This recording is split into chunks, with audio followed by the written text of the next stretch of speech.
سوال بنیادی طور پر یہ ہے کہ کیا آپ کو بلہ ایز اے انتخابی نشان اپنے پاس رہتا ہوا نظر آ رہا ہے، یا پھر الیکشن کمیشن کے اس فیصلے کے بعد آپ کو لگ رہا ہے کہ دی گیم از آن اور بلہ آپ کے ہاتھ سے چھوٹ رہا ہے؟ الیکشن کمیشن کے فیصلے سے پہلے تو خدشہ یہ نظر آ رہا تھا کہ شاید ایسی حرکت نہ کر دے الیکشن کمیشن آف پاکستان کہ بلہ جو ہے وہ نہ دے، لیکن اب آرڈر میں تو بڑا واضح طور پہ انہوں نے کہہ دیا ہے کہ بلہ جو ہے وہ پی ٹی آئی کا ہے، آپ الیکشن کرا لیں انٹرنل. ان کو کوئی الیکشن سے کوئی ایشوز تھے کہ ٹیکنیکلی وہ درست نہیں ہوا الیکشن کمیشن آف پاکستان کے مطابق اور دوبارہ کرائیں، تو وہ ہمارا انٹرنل معاملہ ہی ہے. ہم اس کو الیکشن کرا کے تو بلہ تو ہم حاصل کریں گے. سر آپ کے چیئرمین جو ہیں وہ جو ایک سینٹنس آئی ہوئی ہے، وہ اگر میں غلط نہیں ہوں تو وہ ان کی ڈسکوالیفیکیشن ہوئی ہے، تو وہ کس طرح چیئرمین شپ ان کے پاس رہے گی؟ وہ جو سائن ہونے ہوتے ہیں پارٹی چیئرمین سے، وہ ذرا تھوڑا سا کلیریفائی کر دیجیے گا.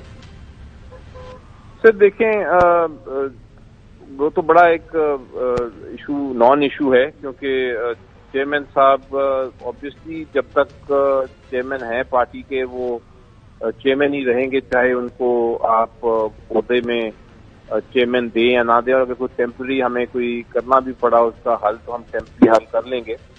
الیکشن میں بڑا واضح طور پہ پی ٹی آئی کے جتنے ممبران ہیں ان کو پتا ہے کہ کون ہیں چیئرمین اور کون کن کو الیکٹ کرنا ہے، تو وہ تو اتنا ایشو نہیں ہے.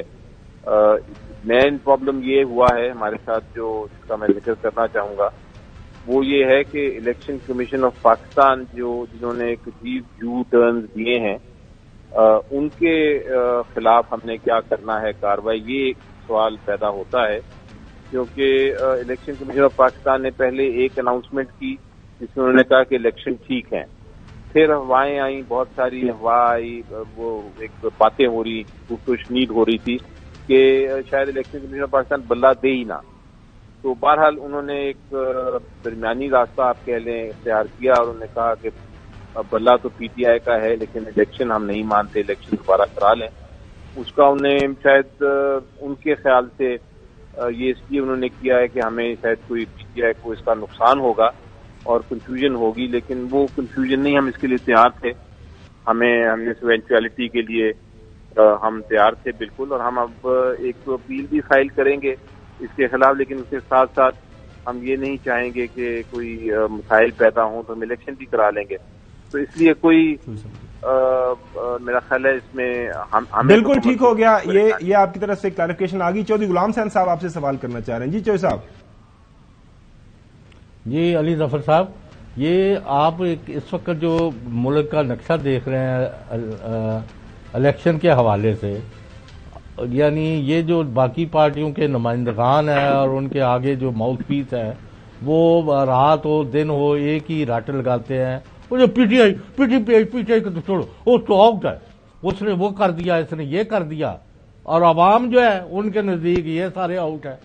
تو آپ سمجھتے ہیں کہ آپ کو لیول پلینگ فیلڈ ملے گا، یا آپ کی پکڑ دکڑ، یا آپ کے گھروں کو جلانا، یہ توڑنا، یا بندوں کو ہزاروں کی تعداد میں جیلوں میں ڈالنا، آج تک آپ کو جلسہ جلوس نہ کرنے دینا، تو ان حالات میں کون سا الیکشن ہے جو پوری دنیا اور پاکستانی مانیں گے؟ جی دیکھیں، آپ بالکل درست کہہ رہے ہیں کہ لیول پلینگ فیلڈ تو نہیں مل رہی، یہ ایک حقیقت ہے. جلسے جلوس نہیں کرنے دیے جا رہے، یہ بھی حقیقت ہے. یہ بھی حقیقت ہے کہ ہمارے جو کینڈیڈیٹس ہیں یا پوٹینشیل کینڈیڈیٹس ہیں ان کو اپنے لوگوں سے ملنے کی اجازت نہیں. یہ بھی حقیقت ہے کہ الیکشننگ نہیں ہو رہی. یہ بھی حقیقت ہے کہ باقی پارٹیز کو کمپلیٹ فریڈم ہے، پوری آزادی ہے کہ وہ جو مرضی کیمپین کریں، جو مرضی جلسے کریں. تو اس لحاظ سے تو نظر آ رہا ہے کہ ایک کیمپین ہے جو کہ اینٹی پی ٹی آئی ہے.